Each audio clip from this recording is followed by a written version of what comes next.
Hi, I'm Dr. Doswell, and I work at Animal Medical Clinic in Melbourne, Florida. And I heard you guys want to learn about hamsters, so I want to say hi to everybody at Orchard View Elementary. And we're going to talk about hamsters today. So hamsters are small rodent mammals. Mammals meaning they have fur and they breathe air, just like you and I. With them, there's a lot of different breeds of hamsters. And so there's breeds of hamsters that don't like to be too much with other hamsters and they like to live alone, like the Syrian hamster and the Chinese hamster. There's also hamsters that like to be handled more and they like to live with other hamsters and they're very friendly, such as the robo hamster, Russian hamster, and the white dwarf hamster. And these guys are teeny tiny little guys, dwarf meaning they're teeny tiny little hamsters. They all tend to live about 2 to 3 years old, so they don't have a very long lifetime, but for a tiny little hamster, that's a really long life for them. So with the hamsters, they also like to be more active at night, meaning what they're called nocturnal animals. So if they sleep a lot during the day, that's okay because mostly they're going to be out at nighttime running around on their little hamster wheel or running around in their little area. So you want to make sure that when you set their cage up, you set it up somewhere where it's not going to keep you up all night long. They also are desert animals. A desert animal means that they like heat. They like it to be hotter and they like it to be around 68 to 75 degrees. So it's about what your temperature is in your house when you have your air conditioning on. And they like humidity. So Florida is a good place for them to live because we have a lot of humidity outside.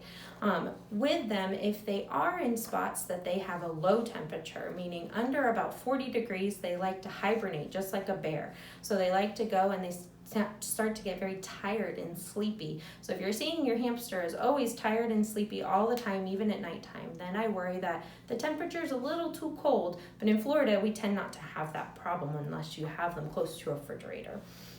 With them, we also have to worry about what they have for their habitat. It's also called a home. So they have all different kinds of habitats that you can make. This is a really elaborate, so a big fancy little habitat for a tiny little hamster. Most of the hamster cages have what's called cages on them instead of a glass.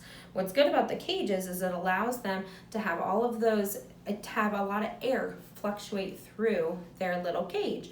And so then they don't have stinky smells that just hang out in there, and they can also have a lot more view when they're looking out. So when we have these little cages, this one has fancy things like little tubes, and it has little wheels and houses and different levels. What this allows them to do is it actually allows them to get a lot more exercise and run around and not be bored. Because if they're bored and they're just sitting there and they don't have anything to play on, then they're going to get overweight. They're also just not going to want to be as happy and they probably aren't going to live as long. So different things you can have. If you can't have a big fancy house like this, it's okay to have a smaller structure. So little things that they can have in their home are little areas like little wooden blocks to climb up on. They can even have hiding holes. They can burrow. You can have little tunnels, or you can have these little wheels. Hamsters love to run on these little wheels. They also love to run in these little balls. The little balls are little ones that you can take out, put them in it, and let them run around the house. You want to make sure, though, that they aren't going to fall downstairs or fall in a pool, and keep them in an area that you know where they're going to be and they're not going to get trapped. If you do let them run around your house, you need to make sure it's in an enclosed space, meaning that it's a small space so that you can watch them and they don't chew on wires and they don't chew on things that they shouldn't be getting into or foods they shouldn't be eating. Now, we also want to make sure that they have proper toys to chew on. The chewing for the toys does a couple different things. It makes it so that they're not bored, but it also helps their teeth. With hamsters, their teeth tend to grow, and they, not like our teeth where they just erupt and they stay one size, they continuously grow, meaning that they need to have something to chew down and make them flatter, and so that they don't overgrow and cause pain. Now, if we don't give them toys to chew on, they're going to chew their cage bars. If they chew on these cage bars, that's going to hurt their teeth, cause trauma, and give them problems, and they'll have to go to the doctor. So we can buy things called gnawing toys or chewing toys. What the chewing toys are, there's a bunch of different variety. This one are little wooden sticks, and they're different colors because the different colors are done by vegetable dye, meaning It's actually dyed from a vegetable or a fruit to make them that color to make it safe. So we can't just go pick sticks up outside and bring them in and then have them chew on them because they might have pesticides or chemicals on those. So we need to make sure that we're getting them from something that we know don't have chemicals and aren't going to cause problems. Other things that they have are a variety of chewing toys, little wooden toys, even ones that they can hide in, or even cute little carrots that are made out of ropes for them to chew on. But we want to make sure whatever we're getting is safe for them. So if you're not sure if it's safe, then don't give it to them.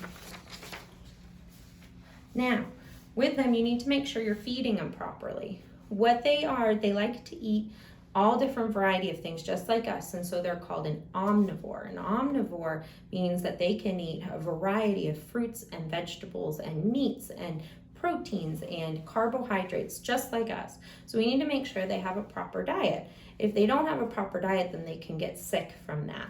So they do have little diets that you can buy, and they have all different types of bags of diets. The diets, though, you need to make sure they don't have just seeds. You want to make sure that they have a variety of pellets and seeds and veggies in there, otherwise they'll get sick. Different things you can give them aside from just a bag diet is you can provide them with fresh diet. So you want to give them this bag diet, but then also provide them with things like vegetables and small amount of fruits. You have to be careful with fruits because they have a lot of sugar and can hurt their belly. So different vegetables you can give them are small amounts of carrots, bell peppers, green beans, Brussels sprouts, so that's where you know you can go hide them, celery, cauliflower, cucumbers, and then different fruits would be apples, but don't give them any of the seeds from the apples because they're too big for them. Blueberries, kiwis, strawberries, and watermelons, and there's a lot of different variety that you can give them. So if you have any questions, just make sure to ask an adult or ask a veterinarian, and we can tell you, is it okay to give your pet? If you're unsure if it's okay, then just don't give it. Things you want to avoid with them: avocado, onion, garlic. You also want to avoid citrus fruits. So you don't want to give them any oranges or grapefruit or lemon or lime. So be very careful because we have a lot of those in Florida. And we don't want to give those to them. And no feeding them candy no matter how much they beg. Candy can have little sugars in them that can hurt them very badly. So we want to make sure, don't give them anything that your parents didn't say was okay. And you also want to make sure that they have lots of water. You always want to either have a little water bottle or a little water dish available for them because they always need to have that water to be able to digest, just like you and I. Now, with handling a hamster, hamsters are tiny and they're very fast. So if we try to just pick them up, they can drop, they can fall, and they can break, and they can hurt themselves. So we want to make sure that we're handling them with 2 hands. And when you handle them with 2 hands, you have to not squeeze them hard, but just make sure they're firmly in there and they aren't going to jump out of your hands. You can also put a little towel in your hand and hold them that way to get a little better grip. Now, if they're very wiggly and they're trying to jump out of their carrier, you need to move them. You can hold them and pinch them by the back of the neck where there's a scruff on their neck. You don't want to do it too hard where they're squeaking or hurting, but it is extra skin that is okay to handle them that way. But I would have an adult help you with handling them this way. Some hamsters don't like to be handled for very long, and if that happens, they might bite you or they might wiggle and they might hurt themselves. So we want to handle them for no more than about 10 to 15 minutes throughout the day and let them run around and play in their structure, and you can play with them with their little toys with them otherwise. Now, when we talk about medical care for them, that's when you have to come to see me. So things that we worry about are dental care with all of our little rodents. So they have those teeth that continuously grow. When they continuously grow, then they can break them off, or they can have points where it hurts them and cause a pain in their mouth.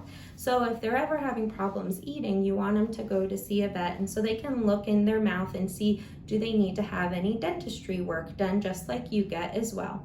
These little guys can have very yellow teeth in the front, and that's very normal. It's just the way that their teeth develop with an iron pigment in them, and that's okay if your rodent has little yellow teeth. But other things they can get are things like wet tail. What wet tail is, it's really gross, and basically if you look right here, their tail is wet, and it's because they've had diarrhea. Diarrhea is a very common thing with these little guys, and what happens is they can either be overcrowded, where they just came from the pet store with a bunch of other hamsters.